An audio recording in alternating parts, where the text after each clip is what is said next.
आदरणीय मेरे प्रिय दोस्तों और भक्तों, श्री गुरु भक्तमाल सटीक से भक्त अजामिल जी का यह भक्ति वृतांत आपके समक्ष रख रहा हूँ। उम्मीद करता हूँ कि यह वृतांत आपको पसंद आएगा। तो दोस्तों, भक्त अजामिल जी का यह वृतांत एक सूक्ष्म वृतांत है, बहुत ही सुंदर वृतांत है। उम्मीद करता हूँ कि आप बने रहेंगे इस वृतांत के अंत तक, बीच में छोड़कर नहीं जाना। दोस्तों, आइए बिना समय गवाए इस वृतांत को शुरू करते हैं। दोस्तों, भक्त अजामिल जी के बारे में गुरुवाणी में भी आया है कि अजामिल उधर्यो कहे एक बार। हे भक्तजनों, अजामिल की कथा का श्रवण करिए। इस कथा के श्रवण से यम भी आपको तंग नहीं करेंगे। वह ऊंचे चाल चलन वाले बनते हैं, सुनने वाले के पाप मिट जाते हैं, उनका कल्याण होता है और अंत में उनको मोक्ष मिलता है। अजामिल उस समय का बहुत बड़ा पापी माना गया है। वह पापी क्यों था? उसने क्या पाप किया था? इस कथा को आपको सुना रहा हूं। अजामिल एक राज ब्राह्मण का पुत्र था। उसका पिता राजा के पास पुरोहित भी था और वजीर भी था। वह बहुत अक्लमंद था। उसके सूझवान होने की चर्चा चारों तरफ फैली हुई थी। अजामिल की आयु जब 5 वर्ष की हुई तो उसके माता पिता ने उसको विद्यालय में दाखिल करवाया। वह जिस गुरु से पढ़ता था वह बहुत ही सूझवान गुरु थे। सूझवान गुरु को जब सूझवान शिष्य मिल जाता है तो बहुत खुशी होती है। ऐसी ही हालत अजामिल के गुरुजी की भी थी। उन्होंने देखा कि अजामिल की जुबान पर माता सरस्वती बैठी हैं। वह जो भी शब्द पढ़ता या सुनता वही उसे कंठस्थ हो जाता। उसका कंठ भी बहुत रसीला था। जब वह वेद मंत्र पढ़ता था तो एक अनोखा ही रंग दिखाई देता था। वह बहुत ही बुद्धिमान निकला। उसने केवल 10 साल में अपने 20 साल की विद्या प्राप्त कर ली। उसकी विद्वता चारों ओर फैल गई। ऐसी प्रसिद्धि कि बड़े बड़े विद्वान भी उसके दर्शनों के लिए आते थे। एक दिन की बात है दोस्तों, गुरु जी ने कहा कि हे अजामिल, अभी तो तुम शिष्य हो। अजामिल ने कहा, जी हाँ गुरुदेव, मैं शिष्य हूँ, परंतु कितनी देर मैं शिष्य रहूंगा? कोई 4 साल और लगेंगे। चारों वेद और उपनिषद जब पूरे हो जाएंगे। जो आज्ञा गुरुदेव, अजामिल ने कह दिया। उसके गुरुदेव ने उसकी ओर ध्यान से देखकर कहा कि अजामिल, जब मेरे पास आओ या अपने घर को जाओ तो नगर से बाहर बाहर आया जाया करो। मेरे पास आओ, नगर में कभी मत जाना, क्योंकि अभी तुम्हारे वस्त्र विद्यार्थियों के हैं। गुरु की आज्ञा पालन करना होगा। आज्ञा का पालन नहीं किया तो फिर दुख उठाओगे। सुखी वही रहता है जो अपने गुरु की आज्ञा का पालन करे। क्यों? क्योंकि गुरु को हर प्रकार के ज्ञान और कर्म का बोध होता है। हे गुरुदेव, क्या मैं पूछ सकता हूं कि आप मुझे नगर में आने से क्यों रोकते हो? तब इसका उत्तर सुनकर गुरुजी चुप कर गए। केवल इतना ही कहा कि नगर के बाहर बाहर आया जाया करो, ऐसा ही कर्म है। अजामिल ने गुरु की आज्ञा का पालन किया। वह नगर के बाहर बाहर आया जाया करता था। ना ही वह इस बारे में किसी से बात किया करता था कि उसके गुरु ने उसको नगर में जाने से क्यों मना किया है। इस तरह कई साल बीत गए। वह विद्या पढ़ता रहा। उसकी आयु अब लगभग 20 साल की हो गई थी। वह बहुत सुंदर दर्शनी जवान निकला। नेत्रों में डोरे आए। उसकी आयु, उसकी विद्या नेत्रों में डोरे आए। उसकी विद्या पूरी होने वाली थी। उसके पश्चात उसने गुरु दक्षिणा देकर आजाद तो होना ही था। एक दिन उसका मन अपने मन से झगड़ा हो गया। उसके मन ने कहा कि गुरुजी की आज्ञा का उल्लंघन करके अगर मैं नगर में चला जाऊं तो कैसा रहेगा। आखिर यह तो देखा जाए कि गुरुजी मुझे रोकते क्यों थे।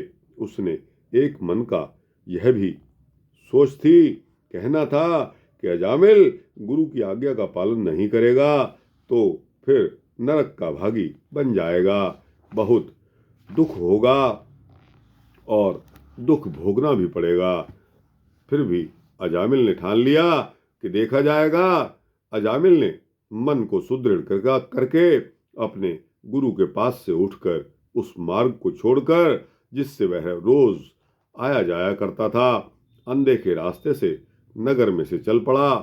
अजामिल के गुरु ने उसको इसलिए नगर में जाने से रोका था क्योंकि नगर में माया का विस्तार था। धन के रूप के चमत्कार ऐसे थे कि नौजवान का मन उस ओर शीघ्र आकर्षित हो जाता था। नवयुवक को पूर्ण ज्ञान नहीं होता। गुरु के आश्रम के आगे वैश्याओं का बाजार था। सारी ही वैश्या नगरी थी। उस मोहल्ले में वैश्याएं बैठती थी। वह युवा पुरुषों को अपने वश में कर लेती थी। ऐसी हवा से बचाने के लिए गुरुजी ने अजामिल को रोका था। गुरु चाहता था कि अजामिल राजपुरोहित बन जाएं। जब विवाह हो जाएगा तो फिर इस ओर ध्यान ही नहीं जाएगा। ऐसा ही विचार उनके गुरुजी का था, क्योंकि गुरु के लिए शिष्य ही उसका पुत्र होता है। उसका ध्यान रखना गुरु का कर्तव्य और धर्म होता है। शिष्य का भी धर्म है कि वह अपने गुरु की सेवा करे और उसकी आज्ञा का पालन करे। अजामिल जब जाने लगा तो गुरु ने स्मरण करवाया कि अजामिल शहर के अंदर मत जाना। बहुत अच्छा गुरुदेव कहकर अजामिल चल पड़ा, परंतु वह आश्रम में से निकलकर नगर के अंदर ही अंदर द्वार की ओर चल पड़ा। वह जैसे ही द्वार के भीतर गया वैसे ही उसे नगर की महिमा बड़ी अनोखी लगी। बहुत चहल पहल थी। सबसे बड़ी बात तो यह थी कि सुंदर नारियां हाव भाव करती इधर उधर घूमती दिखाई दी। वह पुरुषों में मधुर बातें कर रही थी। उनके रूप बहुत सुंदर थे। नरगिस के फूल जैसे उनके नयन थे। उनके अर्धनग्न तन गुलाब की पत्तियों की तरह चमक रहे थे। वह शोभायमान हो रही थी। उन सुंदर नारियों को देखता हुआ अजामिल अपने घर को चला गया। घर जाकर उसका मन पढ़ने और पाठ याद करने में नहीं लगा।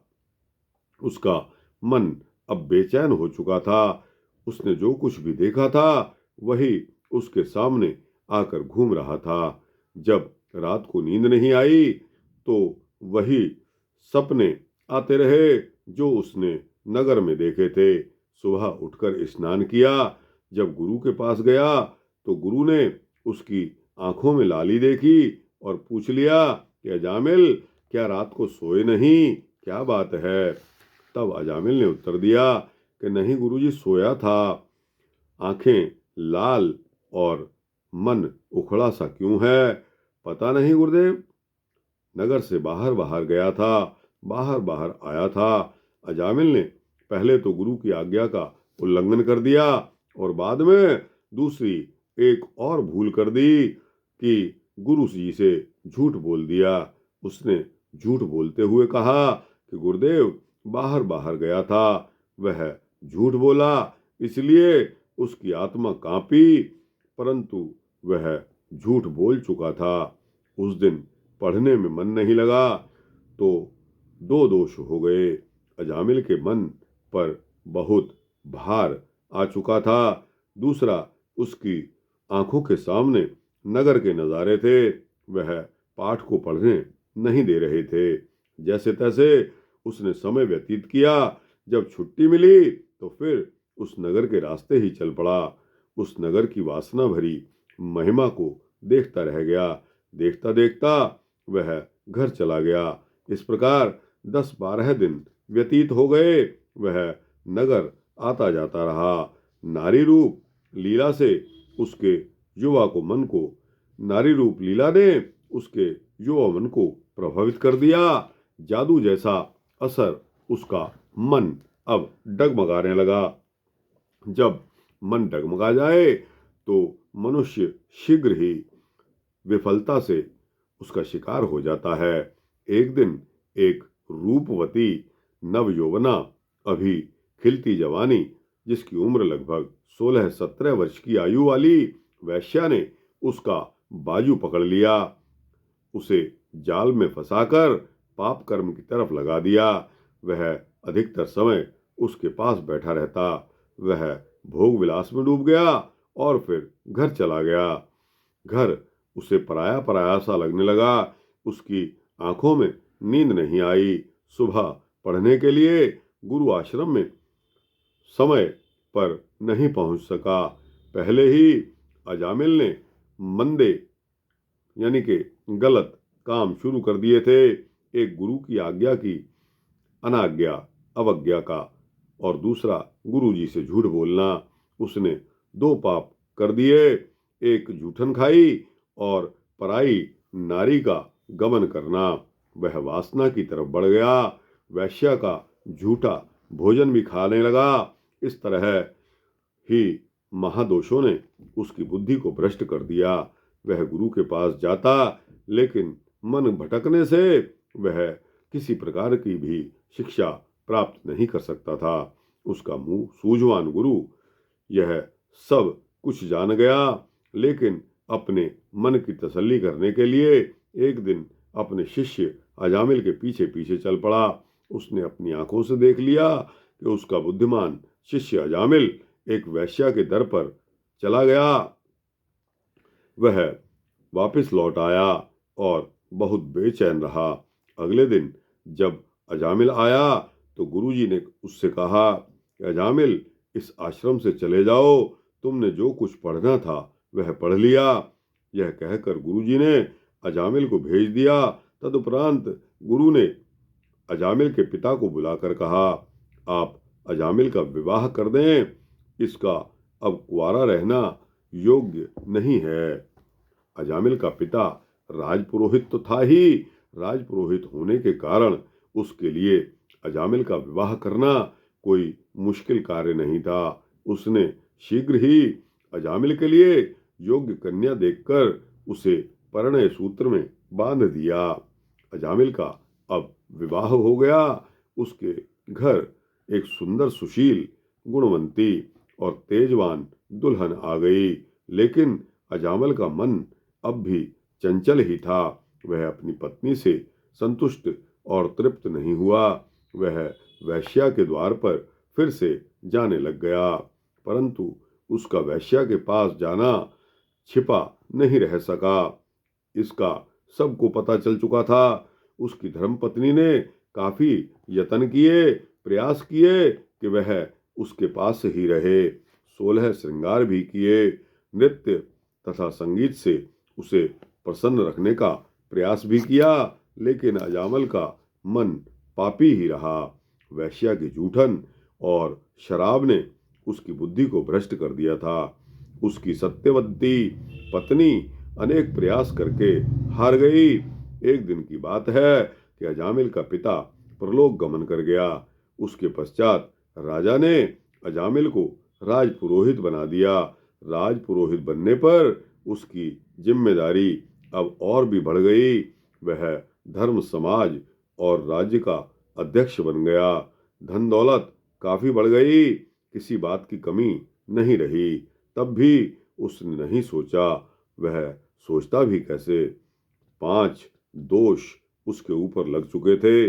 गुरु की आज्ञा न मानना, झूठ बोलना, झूठन खाना और मदिरापान, और 5वां महान दोष वैश्या का गमन करना था। उसने उच्च पदवी मिलने पर भी वैश्या के पास जाना नहीं छोड़ा। शहर में चर्चाएं होने लगी। जो बात छुपी हुई थी वह दुनिया में जग जाहिर हो गई। सूर्य की तरह उसका नया प्यार एक कलावंती वैश्या से हो गया। वह पापों की पुतली माया रूप धारण करके बैठी थी। एक दिन अजामिल को राजा ने अपने पास बुलाया और पूछ लिया कि अजामिल, आप तो राजपुरोहित है ना? हाँ महाराज। अब अजामिल ने कहा, आपके विरुद्ध एक आरोप लगा है। अजामिल ने पूछ लिया कि वह क्या आरोप है? आप कलावंती वैश्या के पास जाते हैं, मदिरा पान करके रंगरेलियां मनाते हैं। सत्य है महाराज, इसमें कोई झूठ नहीं है। मैं कलावंती के पास जाता हूँ क्योंकि मैं उससे प्रेम करता हूँ।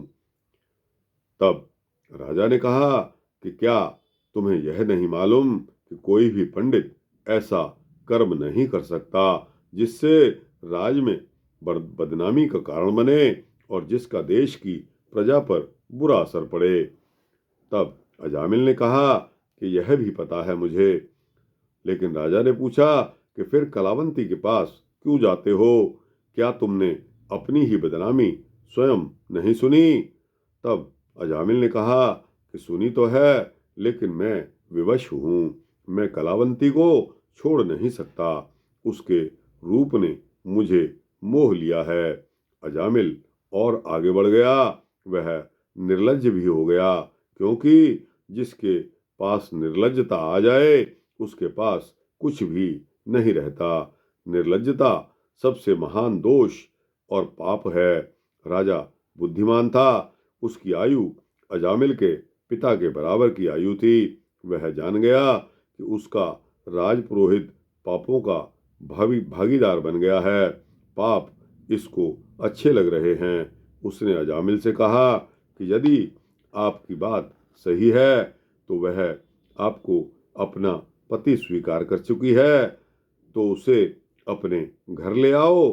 घर में रहेगी तो लोगों को पता नहीं चलेगा। जितनी देर वहां रहेगी उतनी देर वैश्या है। कर्म करना भी स्थान की जांच करता है। जगह पर ही हर चीज शोभा देती है। आप भी राजपुरोहित हैं। राजपुरोहित को शोभा नहीं देता कि वह वैश्याओं के बाजार में जाए। मैं उसको घर नहीं ला सकता। अजामिल ने कहा, ना ही मैं उसको छोड़ सकता हूँ। अजामिल ने अपना फैसला सुना दिया। वह पक्का फैसला था। राजा ने पूछा कि जी हाँ। तब अजामिल ने कहा कि हाँ, यह पक्का फैसला है। राजा ने फिर कहा कि अच्छी तरह सोच लो। तब अजामिल ने कहा, जी मैंने सोच लिया है।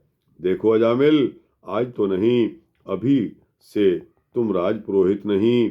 खामियां यह हैं कि गुरु की आज्ञा को भंग करना, झूठ बोलना, झूठन खानी, वैश्यागमन करना, शराब पीनी और निर्लज्जता से मंदे कर्म को करना, रोकने पर मना करना, ऐसे दोषों के रहते हुए आप राजपुरोहित रहने के अधिकारी नहीं हो। आपको शहर से बाहर रहना पड़ेगा।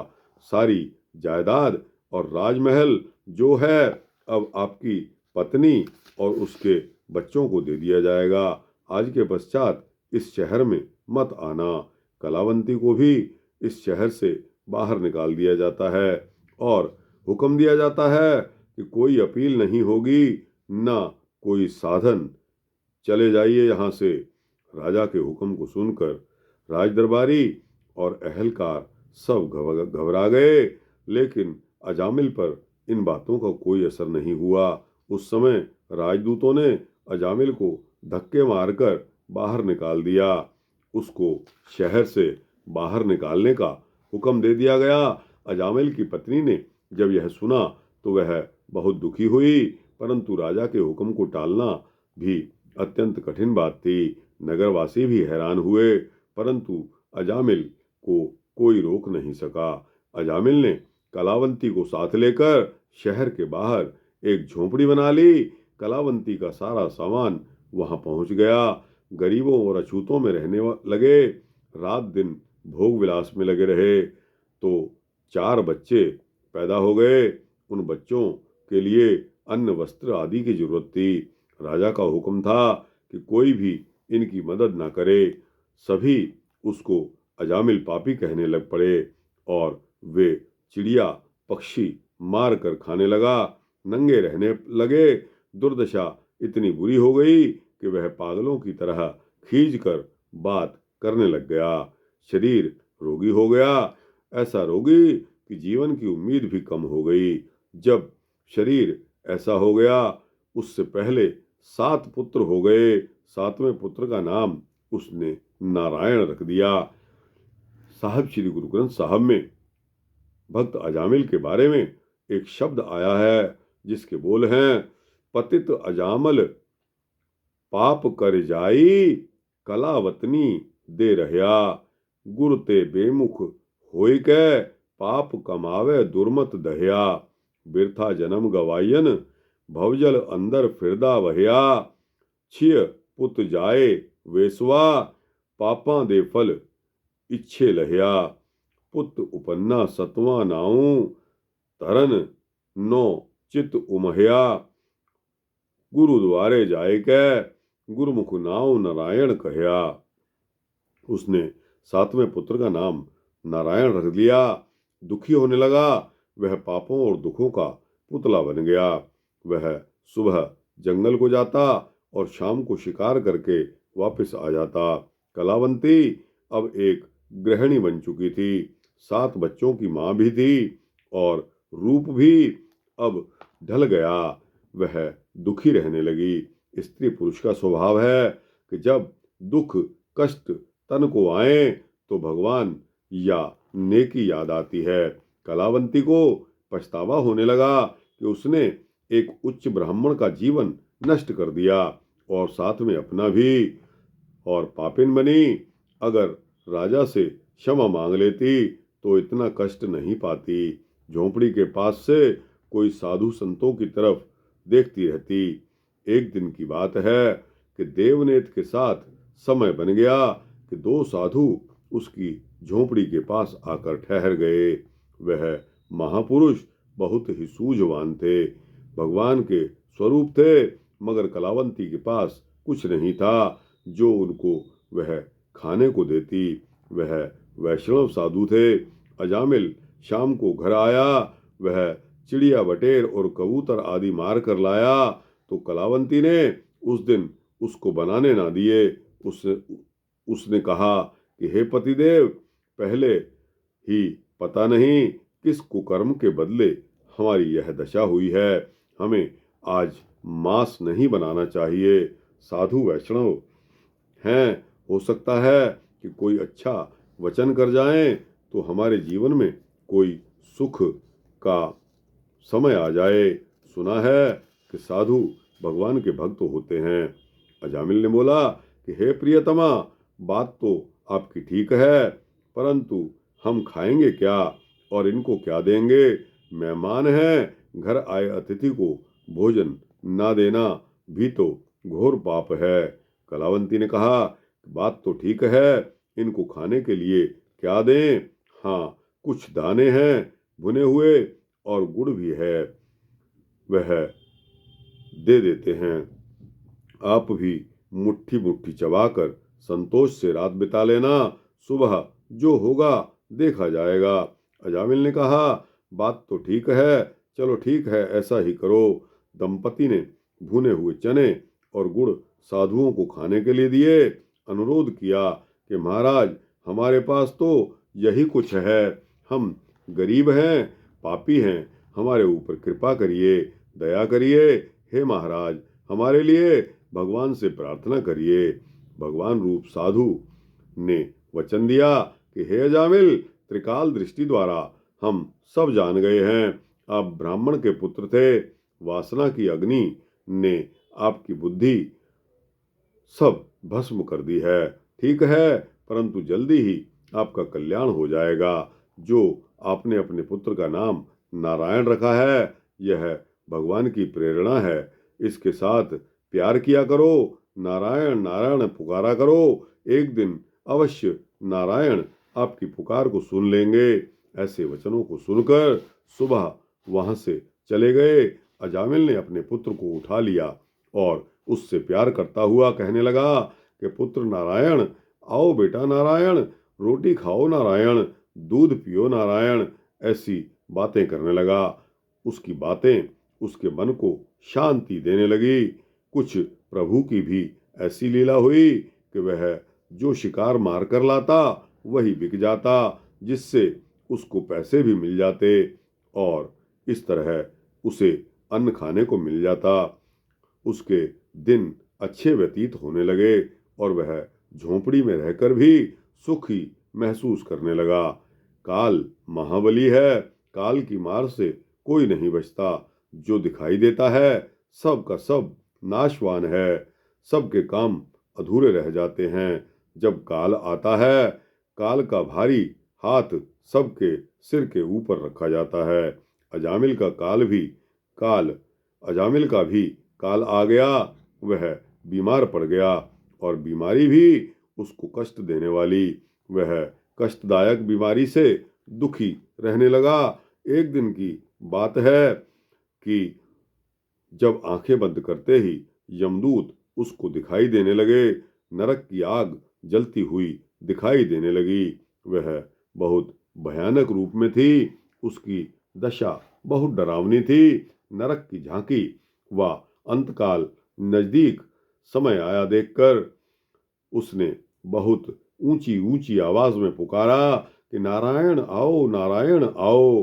अजामिल पापी ने आवाज तो अपने पुत्र को दी थी, परंतु पुत्र शब्द का इस्तेमाल नहीं किया। सत्य ही उसका कल्याण हो गया। जैसे ही उसने नारायण नारायण कहा, वैसे ही धर्मराज के यमदूत आकर भी पीछे हट गए। अचानक रोशनी होने लगी, शंखनाद बजने लगे। इधर आत्मा ने शरीर छोड़ा, उधर से फूलों की वर्षा होने लगी। अजामिल की आत्मा स्वर्ग को गई। नारायण कहने से पापी का कल्याण हो गया। इस संबंध में हमारे साहब श्री गुरु रामदास जी चौथे गुरु जी ने लिखा है, अजामिल प्रीति पुत्र प्रति कीनी, कर नारायण बोला रे, मेरे ठाकुर कैमन भाई, भावनी जम कंकर मार बिदारे। दोस्तों, यह दो पंक्तियां जो मैंने आपको सुनाई वह पन्ना नंबर 989 साहब श्री गुरु ग्रंथ साहब में आई हैं। यहाँ यह वृतांत अजामिल का एक एपिसोड समाप्त होता है। आपको कैसा लगा? अच्छा लगा हो तो इसको लाइक और शेयर करिए, अपने दोस्तों, भक्तों, मित्रों, जिज्ञासुओं तक पहुंचाइए। दोस्तों, कमेंट सेक्शन में अपने कमेंट्स अवश्य दीजिए। इस चैनल को सब्सक्राइब कर देंगे तो आपको इसी तरह के सूक्ष्म भक्ति वृतांत मिलते रहेंगे। वाहेगुरु जी का खालसा, वाहेगुरु जी की फतेह है।